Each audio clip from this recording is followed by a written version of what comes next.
Chapter 3 The Beast's Harbour. "Where are we heading?" Job asked. "We need to solve the riddle first," Drake answered. Julia showed them the riddle. They headed for a bench a little bit further on and took a seat. Drake, Julia, and Chop sat and looked at the riddle while Harrow, Duzel, Lawrence, and Lenny were standing up, looking over the shoulders of the others. The riddle starts with, "On a normal day, what was once hidden was for the world to find. No chance to go back, no way to rewind." "That part sounds quite obvious," Julia said. "Three children knew it wasn't questionable, while everyone else ignored the inevitable," Drake continued. "That too, for sure," Harrow said. "Their adventure will start where their families part, at an invention on water where they will meet the teller's daughter." "If anything, our families are staying home. You think it refers to home?" Harrow asked. "Perhaps, but the riddle talks about places worldwide, so perhaps it's talking about our country in general," Drake said. "An invention on water. What about ships?" Julia asked. "That sounds about right, but which ships?" "You think it's talking about a harbor?" "You might be right, but I'm not sure what the second part of the sentence means." "I don't think it matters much. Where our families part and an invention on water is all the hints we get towards the destination," Julia explained. "Then a harbor. The biggest one is in Rotterdam. You think there could be it by any chance?" "I'm not sure, but it's worth a try." It was quiet for a few seconds.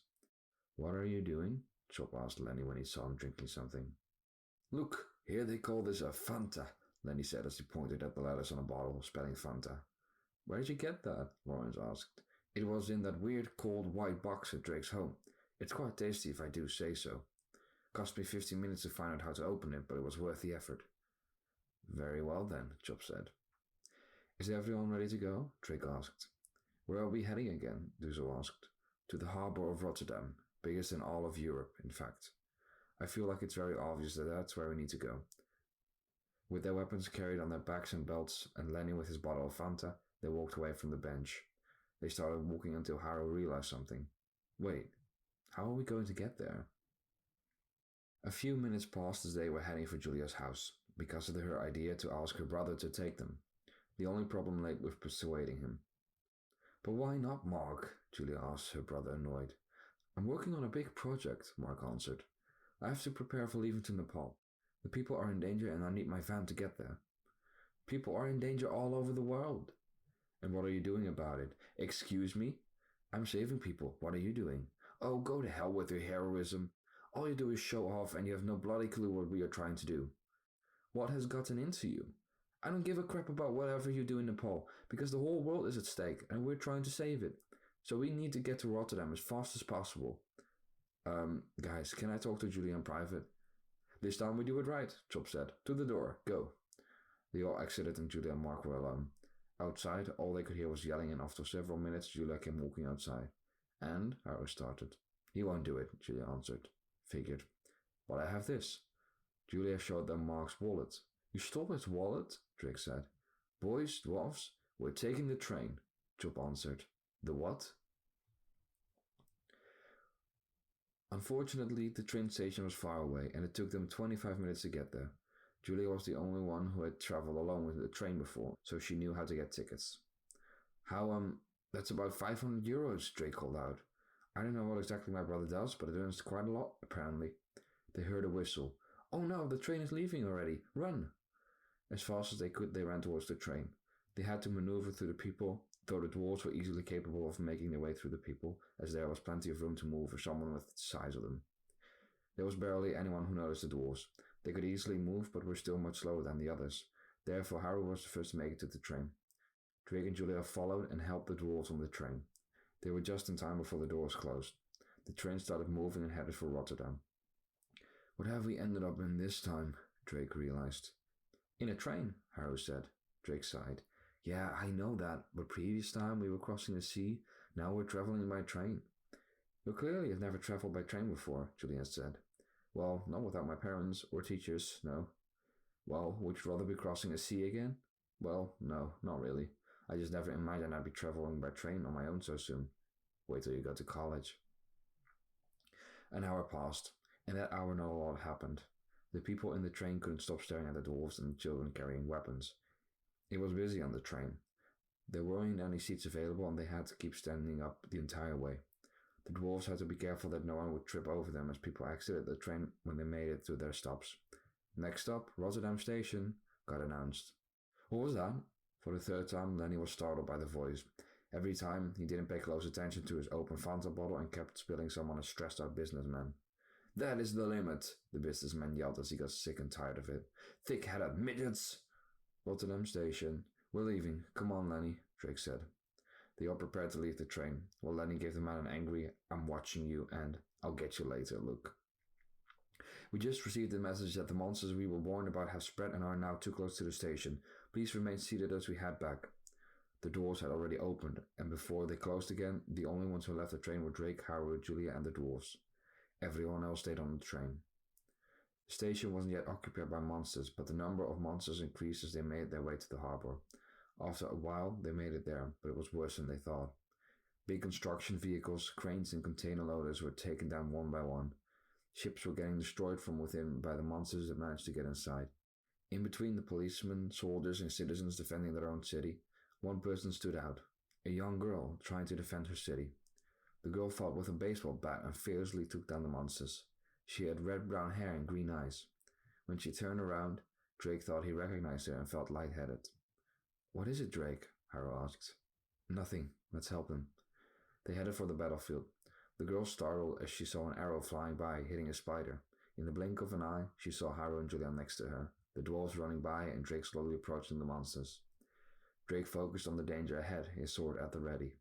The girl looked at them surprised, then smiled and continued to fight. All she had was a baseball bat, yet she was easily capable of breaking the legs of the spiders and other creatures, rendering them useless. Harrow managed to decapitate and slice certain monsters with his boomerang time and time again. Julia kept hitting her arrows, and Drake managed to deliver many killing blows. Chop used the battle axe that Duzo used to kill the bewitched spider. Lawrence used the crossbow, and Lenny was still trying to get the last drop of his Fanta out of the bottle before he would start to fight. Duzo was using a new weapon, a razor-sharp discus, while dual-wielding with a dagger, which for him was a sword. So far so good, Harrow said. Yeah, but we're with too few, Drake said. Hey, how long has the harbour been under attack? Drake asked the girl. Not very long. At first, this was where the monsters started appearing, but then they all headed towards the inner city, where all the people were. The harbour was left alone. Something drew them back. They were extremely outnumbered, and they could hear screams of the people who were hurt or dying. Where are they? Drake asked himself. He received his answer shortly after. The military finally arrived. We'll take it from here, one of the military men said as he passed Drake. Lieutenant Spitsky, sorry that it took so long. We had our hands full with the monsters in the inner city. You can all go home. Thank you for your service. Drake, leave it to them. The portals, remember? Julia pointed out. Oh, yeah, of course. Thank you, Lieutenant, Spitsky, yeah. Drake and the others took a few steps back and started running while looking for something that looked like a portal. Wait, the girl said before they left. Let me go with you. They turned around and looked at her. I know about the portals. How? Drake asked. I'll explain later. Might I go with you guys? I want to defend what is dear to me. They looked at her, not entirely sure why they were doubting whether or not to let her go with them. All right, I don't see why not, Drake replied. Do you know where to go? Well, no, but one more person to help with searching can't hurt. They looked around, searching for a portal. They were thinking thoroughly about where it could be and what it could look like. At one point, Drake and the girl were standing still. They looked at each other, and as Drake saw her face from close up, he felt lightheaded again. He suddenly remembered her. I know you, he said. You do? The girl said. Harrow, Julia, do you remember when I passed out during the fight with Mordor a few months back? Most certainly do, yes, Julia answered. I had a vision, and I saw you. Then at the predictions on the walls in the Temple of Gardania, I saw you again. That was her, Harrow said. Yeah. Well, that makes things easier. It's nice meeting you, Drake, the girl said. You know me? Yeah, my mother visited you this morning. Who? Ilana? She's your mother? Yep. Nice meeting you all. My name is Maya. Maya McLean. Somehow her name sounded familiar. Nice to meet you. I'm Drake. These are Harrow and Julia, Chop, Doozle, Lawrence, and Lenny. It's a pleasure. Now, where is the fight? Well, seen a portal yet? Unfortunately not yet. What do we do when we find one? I have no clue. Drake can summon portals to travel from this world to the mythical world, Julia explained. Perhaps he can close them as well. Would you look at that? Who knows, that might be true, Drake answered. Let's continue searching. We don't have much time. Because of safety reasons, they decided to stick together. In a big group, they followed the path along the water, with the assumption the riddle was talking about something water-related. And they weren't wrong, as eventually something unusual occurred. The water started waving and boats started tilting slightly. Suddenly, one of the boats got destroyed and pieces of wood, metal, and cloth flew into the air. A creature arose from underneath, leaving nothing left of the boat. A gigantic sea snake appeared before them. The creature was colored blue in the majority and was covered in sharp bone spikes. It had huge fins on its back, large jaws, and bloodshot eyes. Everyone startled as the monstrosity arose from the water. There, Maya pointed out. She pointed at a source of light coming from underneath the water. That has to be the portal. And this is its defender, Drake realized. You try to distract it as I go underwater to get a closer look, Maya said. When the monster dove under again, they waited until it would strike. Too late, they realized they were standing on a wooden jetty, and the monster attacked from underneath, destroying the jetty, leaving 1,000 wooden splinters in the air. Everyone managed to hold on to drifting pieces of wood as they fell into the water.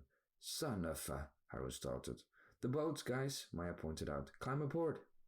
Everyone did what she proposed and managed to get onto the boats. Run!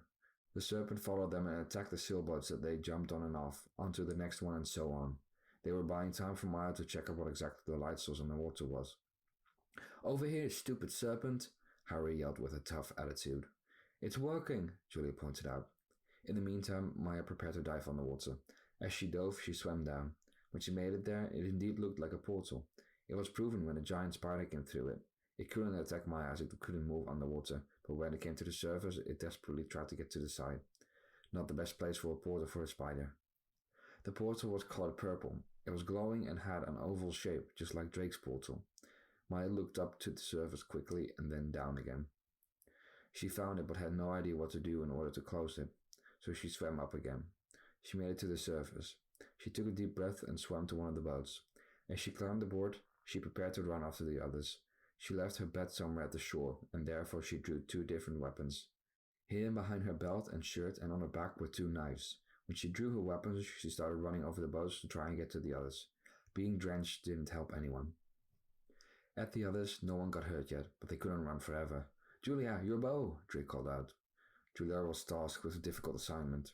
She had to pull her bow and at the same time look out for where she was going. She tried it anyhow. As she pulled her bow and shot, she missed and tripped over a railing. Drake had prepared for it to go wrong, so he caught her before she would end up in the water, or worse, hit her head on something. You catch me every time, she said with gratitude. And I always will, Drake replied. Julia smiled as Drake said something that moved her. But I wouldn't know if I'd rather have fervent lava or a bloodthirsty serpent, he continued as he helped her up. Julia recalled Drake was terribly skilled at ruining a moment. The serpent had gotten to him, and his determined eyes were looking at him with bloodlust. Before it could strike, Maya arrived at the scene, and without hesitation jumped onto the head of the beast and stuck 2 knives into its eyes. The beast was furious and in a lot of pain. It floundered around and made a shrieking noise. Maya desperately tried to hold on.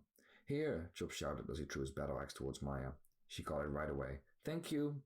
And planted the axe into the head of the beast.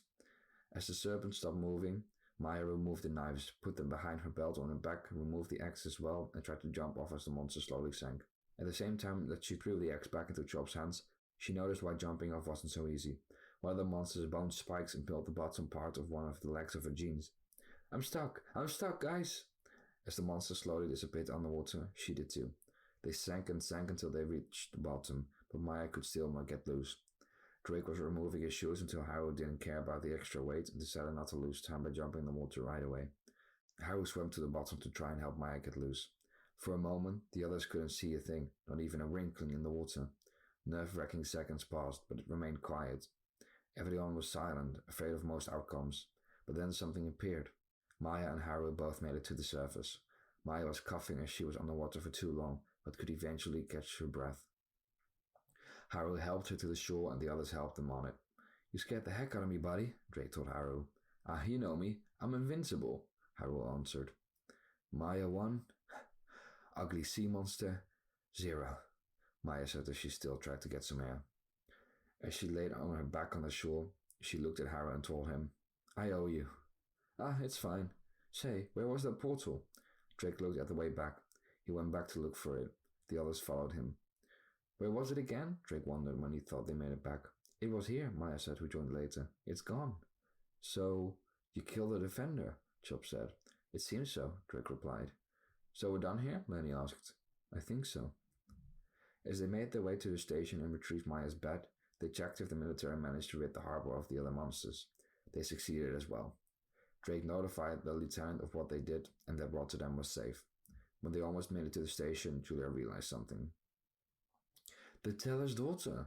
What? Drake replied. The fortune teller's daughter. That is you. She looked at Maya.